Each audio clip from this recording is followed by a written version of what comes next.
Bueno, entonces digamos que con base a estos pequeños daticos anatómicos que estábamos mencionando, ya podemos entrar a mirar realmente qué es lo que tenemos que hacer nosotros cuando nos vamos a enfrentar a un paciente que tiene compromiso de la vía aérea. Entonces, recuerdan al principio de la charla, nosotros habíamos visto o habíamos mencionado unos factores que tenemos que tener en cuenta como responsables de las muertes en pacientes politraumatizados. Y dentro de ellos está la incapacidad de establecer una vía aérea, la incapacidad de detectar cuando un paciente tiene compromiso de la vía aérea o cuando nosotros no podemos, porque lo desconocemos, poder ofrecerle a un paciente cierto dispositivo que nos ayude a permeabilizar esa vía aérea y, más importante que eso, que nos permita la ventilación de este paciente. Definitivamente, el suministro insuficiente de oxígeno a ese paciente como causa de hipoxia, pues nos va a traer muchas connotaciones desde el punto de vista fisiopatológico. Prevenir esa hipoxemia va a requerir definitivamente de que nosotros tengamos una vía aérea permeable y sobre todo que podamos ventilar adecuadamente ese paciente. La clave, muchachos, de todo no es esta carreta que yo les estoy diciendo. La clave de todo en el manejo del paciente traumatizado es que nosotros aprendamos a identificar cuál es el problema de ese paciente. Por ejemplo, en esta gráfica que ustedes ven allí, ¿qué creen ustedes que puede ser el problema grande que puede en algún momento producir la muerte del paciente? Varias opciones.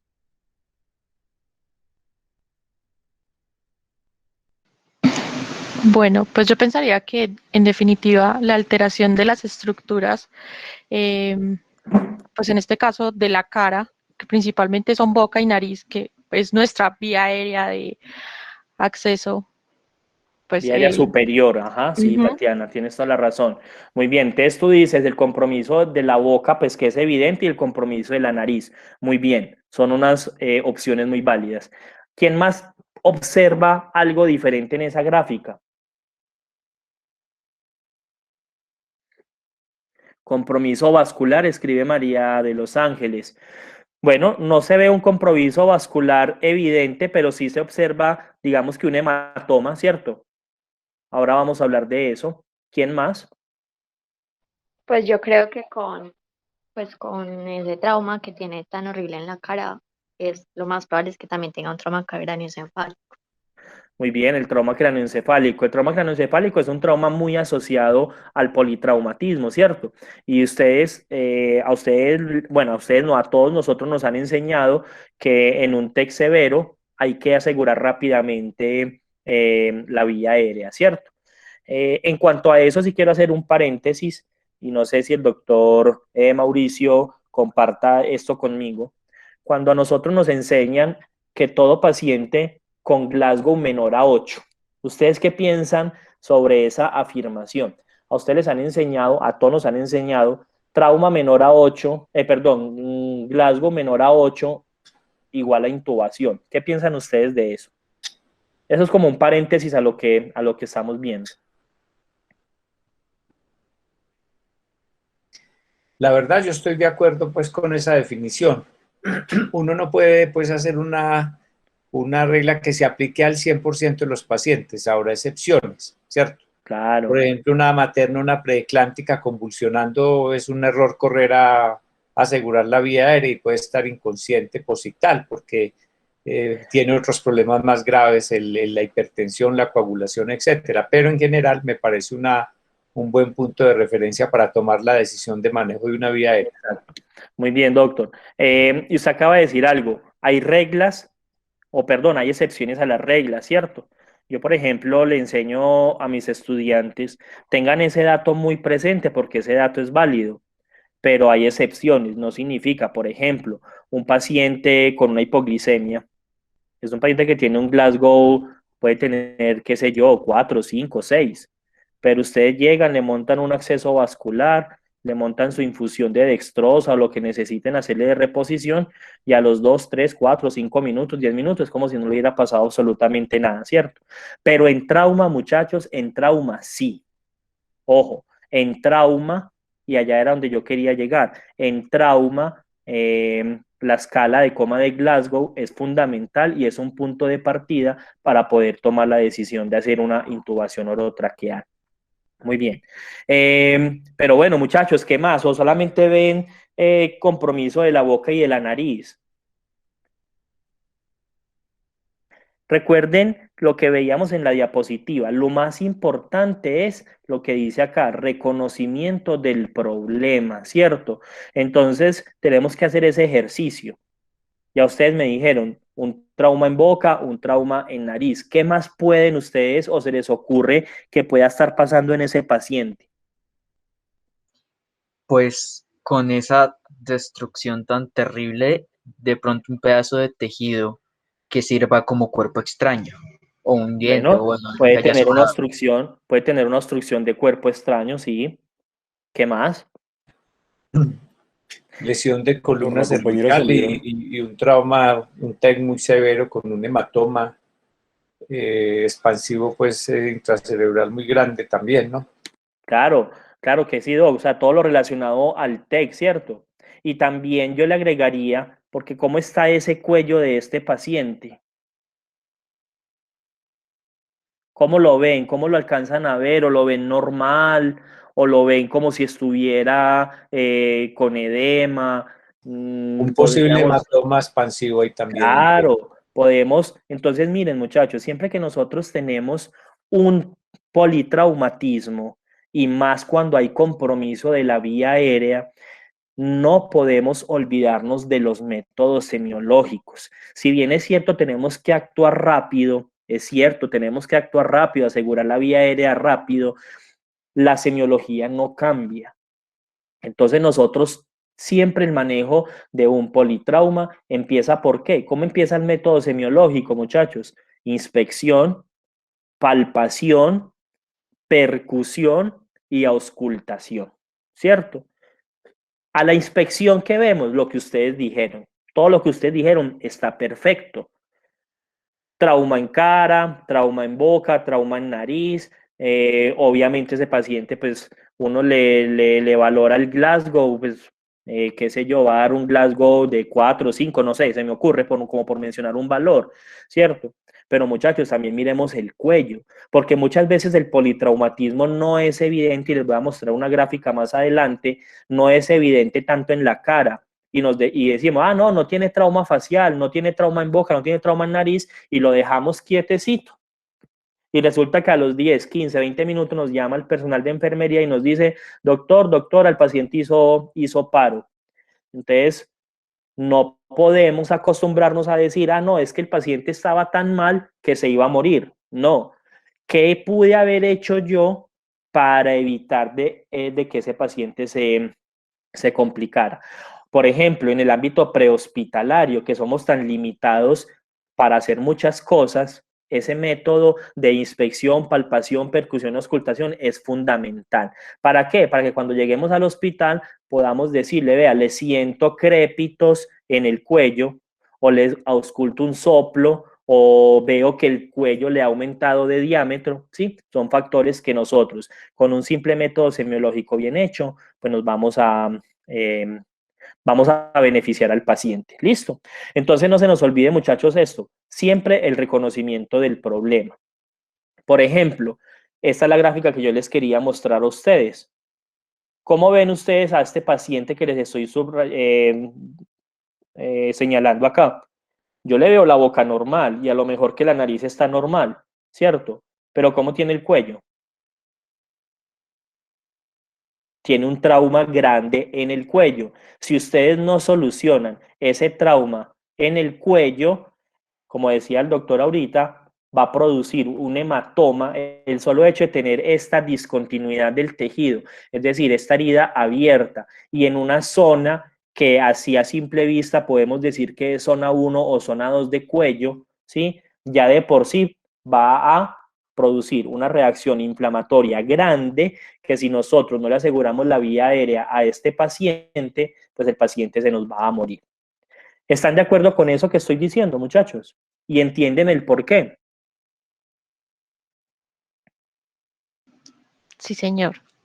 Por acá veo dentro del chat, pues yo a veces me salgo un poco de la presentación para mirar el chat. Samira describe discontinuidad de la tráquea. Yo no había pensado en una discontinuidad de la tráquea, pero tiene razón, porque puede haber una fractura, ese trauma de cuello puede ser tan serio, tan severo, que me produzca una fractura en la tráquea. Entonces yo me imagino que Samira lo que quería decir era más bien, más que discontinuidad, una fractura o un desplazamiento de la tráquea. ¿Listo? Muy bien, muchachos. Esto se va poniendo bueno. ¿Listo? Entonces, muchachos, miren que también nosotros, y se nos pasa mucho y lastimosamente nos damos cuenta de otras posibles noxas o otras posibles complicaciones en el paciente traumatizado, principalmente que comprometa la vía aérea, como lo es el trauma laríngeo. Muchachos, este trauma laríngeo existe y es quizás en traumas, principalmente de cuello, el responsable de las principales muertes en este tipo de pacientes. ¿Por qué? Porque es un trauma que produce poco sangrado. Es un trauma que produce poco sangrado, produce poco hematoma, pero es un trauma que cuando se presenta y produce la fractura de la laringe, nos va a empezar a producir una serie de signos y de síntomas que muchas veces nosotros pasamos por alto. Por ejemplo, la ronquera, ¿sí? O la disfonía. Podemos hablar como ronquera, no estamos cometiendo ningún error. Muchachos, ¿cuántos pacientes nosotros hemos visto en el servicio de urgencias? De pronto ustedes todavía no han tenido esa experiencia, pero ¿cuántos pacientes nosotros no hemos visto politraumatizados que han sido llevados, qué sé yo, por Cruz Roja, por bomberos, por nosotros mismos, por la UTAC, por cualquier grupo de rescate, ¿cierto? Todos los grupos de rescate son buenos. Y el paciente estaba hablando bien, pero de un momento a otro empezamos a notar de que se pone disfónico, se pone ronco.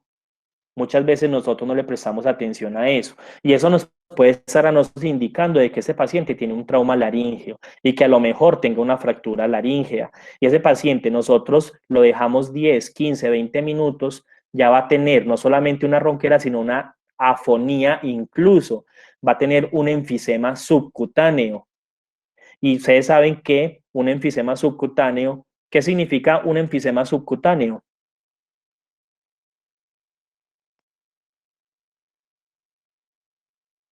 ¿Qué significa la presencia de un enfisema subcutáneo, muchachos? Presencia de aire en el tejido. Claro, presencia de aire en el tejido. Perfecto, Juliana, muy bien. La pregunta es, ¿normalmente hay aire en el cuello?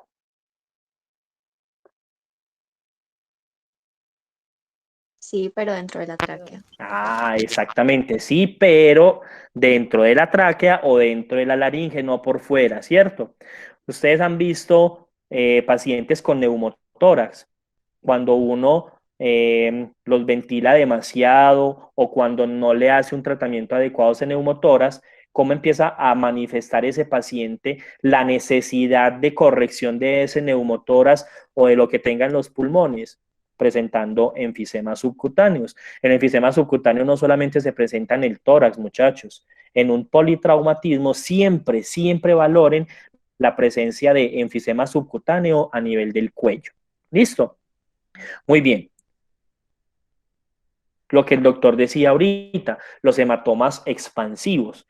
Es un paciente, miren, es un paciente que no tiene trauma en nariz, no tiene trauma en boca, pero el solo hecho de presentar esta herida, cuando nosotros, si no la manejamos, este hematoma me va a producir un desplazamiento de la vía aérea hacia cualquier lado, sea hacia la derecha, hacia la izquierda, hacia anterior o hacia posterior, y un desplazamiento de la vía aérea, pues el doctor y yo pues lo sabemos, eso es algo terrible. De hecho, nosotros, cuando tenemos algún paciente al que le vamos a hacer cualquier intervención en cuello, bueno, cuando hablo de cualquier intervención me refiero a procedimientos invasivos en cuello, nosotros siempre optamos por asegurarle la vía aérea ante el riesgo inminente que tenga de producir o de presentar no solamente edema, sino también un hematoma expansivo. Entonces, muchachos, siempre nosotros tenemos que valorar la presencia de signos que sean objetivos de obstrucción de la vía aérea, ¿cierto? Si el paciente ya dijimos de que el compromiso de la vía aérea le va a producir una hipoxia, ¿cómo se manifiesta la hipoxia a nivel del sistema nervioso central? Es decir, ¿qué hace la hipoxia que mi paciente empiece a presentar?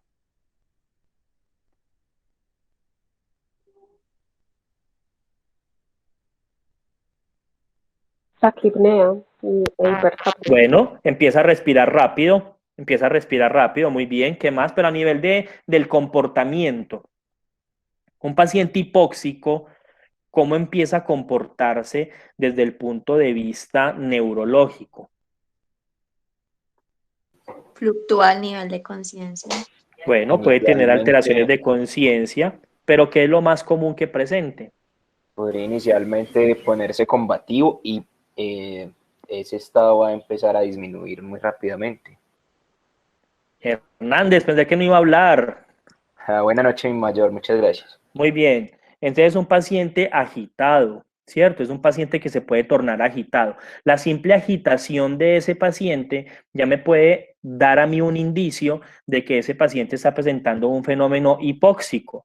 Y ese fenómeno hipóxico puede estar asociado a un compromiso de la vía aérea, ¿cierto? Obviamente dentro del contexto del paciente politraumatizado. Por lo tanto, pues debo de estar muy pendiente del comportamiento neurológico de ese paciente. La hipoxia, ¿cómo se traduce, muchachos? Clínicamente, ¿ustedes cómo valoran un paciente que tiene hipoxia?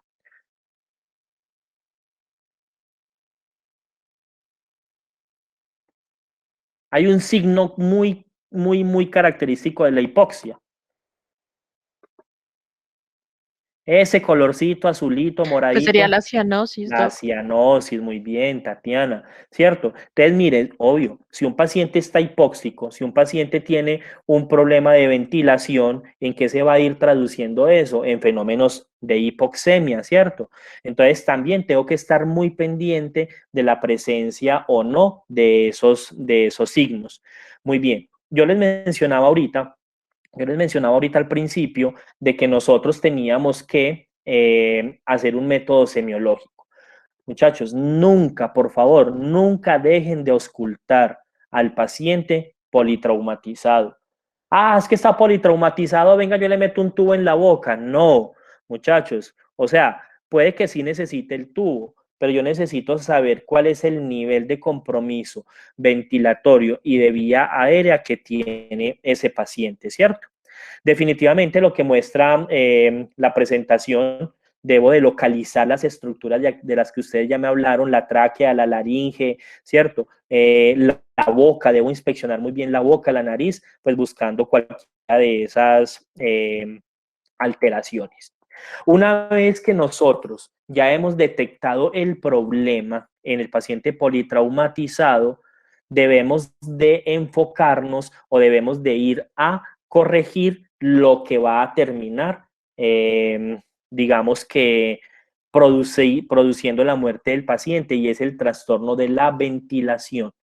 Recuerden, muchachos, que una cosa es tener la vía aérea permeable y otra cosa es poder ventilar a un paciente, ¿cierto? Muy bien. ¿Cómo es un paciente o cómo valorarían ustedes a un paciente que tiene un compromiso en la ventilación? ¿Qué le mirarían, qué le medirían a esos pacientes? Bueno, pues siempre hay que tener en cuenta la oximetría, porque finalmente pues es como un método cuantitativo para ver qué tan oxigenados están pues qué tanta oxigenación está llegando a los tejidos y a la circulación periférica como tal. Otra sería de pronto la expansibilidad del tórax, para yo darme cuenta que el paciente realmente como que le está llegando aire a esos pulmones. La otra sería la auscultación de campos pulmonares. ¿Qué más? ¿Qué más? No, por ahora se me ocurren Tatiana, eso. muy bien, has respondido muy bien la pregunta. Muchachos, cuando nosotros de manera práctica nos enfrentamos ante un paciente politraumatizado, no podemos dejar de hacer o dejar de medir o dejar de cuantificar datos básicos de una monitoría. Y dentro de esos datos básicos de una monitoría, lo que Tatiana decía, la oximetría de pulso, ¿cierto? De hecho, mantener unos niveles adecuados de saturación, que eso los vamos a ver más adelante cuando veamos como los objetivos de la reanimación en el paciente traumatizado con vía aérea comprometida, nos vamos a dar cuenta de que el nivel de saturación de oxígeno es uno de los principales factores determinantes que yo debo de garantizarle al paciente, una buena saturación de oxígeno. Una buena saturación de oxígeno, en algunos textos recomiendan saturaciones mayores a 90, pero realmente ya se ha demostrado que deben de ser saturaciones mayores a 92 o a 94%. Entonces, cuando un paciente empieza con una disminución, así sea lenta, de la oximetría de pulso, de la saturación de oxígeno, muchachos, es un paciente que está teniendo un problema en su ventilación, en su dinámica ventilatoria. Tenemos que tener mucho cuidado con ese paciente. ¿Listo? Tatiana también mencionó lo que era la auscultación, definitivamente, ¿cierto? Definitivamente la ventilación es un fenómeno que depende en gran parte pues, de la capacidad torácica que tengamos de los pulmones, pero también por acá mencionaban el uso de músculos accesorios. Todos esos hallazgos son muy importantes valorarlos en el paciente politraumatizado, ¿cierto? Definitivamente, muchachos, definitivamente van a existir unos signos que me van a mí a orientar hacia cuando un paciente tiene una ventilación, pues que no es adecuada, por decirlo así. La cianosis, ya lo mencionábamos, ¿cierto? Cuando tenemos la posibilidad de medir la cantidad de CO2 exhalado, es decir, una capnografía, también es un parámetro muy importante que nos puede ayudar al manejo y a la reanimación de los pacientes. Cuando en la auscultación tenemos o ruidos patológicos o incluso, muchachos, ausencia de esos ruidos. Ustedes todos, me imagino que ya en el nivel en el que están, han tenido la posibilidad de enfrentarse, por ejemplo, a niños asmáticos, ¿cierto? Ustedes saben que los niños asmáticos normalmente cuando llegan con las crisis, llegan con sibilancias. Pero cuando esa crisis asmática está tan severa que ya están haciendo incluso falla ventilatoria, ¿qué pasa con esos sonidos pulmonares? Quedan totalmente abolidos, ¿cierto? Quedan totalmente abolidos. Aquí Melissa escribe, buscar los 5 asesinos del tórax por la inspección. Si tiene desplazamiento de la percusión, si está timpanicomato, auscultación, bueno, eso ya lo habíamos mencionado, muy buen aporte, Melissa. Entonces, muchachos, debemos de siempre buscar esos signos de una ventilación inadecuada, ¿cierto? Obviamente, mirar cuando hay signos de obstrucción severa de la vía aérea, ¿cierto? Incluso, muchachos, hay algo muy importante. Debemos de auscultar siempre el epigastrio, muchachos. Siempre. ¿Listo? La dilatación gástrica, la cámara gástrica también la tenemos que valorar como un posible signo de una inadecuada ventilación. Pero entonces, muchachos, una vez teniendo claro esto, teniendo claro lo que es la evaluación, teniendo claro lo que es la identificación de los problemas, ¿cómo vamos a manejar entonces la vía aérea? Yo les quiero hacer una pregunta. ¿Ustedes creen que todo paciente que tiene compromiso de la vía aérea necesita una intubación orotraqueal?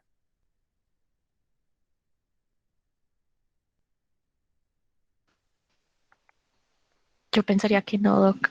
O sea, es que también depende del nivel. Claro, muy bien. O sea, depende, ¿cierto? Entonces miren que en medicina nada es 100%. Dijimos al principio, el gol estándar para el manejo de la vía aérea en el paciente politraumatizado es el tubo, ¿cierto? El tubo no se le niega a nadie, así decimos los anestesiólogos. Pero muchachos, no necesariamente todo paciente necesita una intubación orotraqueal. Por lo tanto, nosotros necesitamos conocer cuáles son esas estrategias que podemos usar antes de llegar a la necesidad de un tubo orotraqueal. Muchachos, aquí se lo voy a decir y nuevamente qué pena, Doc, que lo mencione, el doctor Mauricio y yo. Nosotros cuando vemos un paciente que tiene un compromiso de vía aérea, sea en quirófano, sea donde nos llamen, muchachos, nosotros lo último que hacemos es colocarle un tubo. Eso es lo último que nosotros hacemos. ¿Por qué? Porque es que el manejo no es, páseme en el laringo, yo le meto el tubo de una vez. No, yo tengo que hacer algo que me lleve a ¿qué? Primero a permeabilizar la vía aérea, recuerden lo que vimos al principio.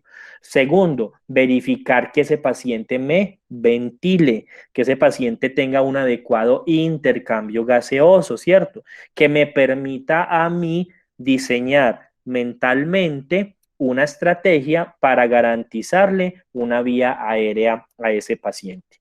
¿Vamos bien hasta acá, muchachos? Sí, señor. Muy bien. Si alguien tiene alguna duda, pueden formularla en cualquier momento. Entonces, la pregunta es, ¿cómo manejamos entonces la vía aérea, cierto? Muy bien.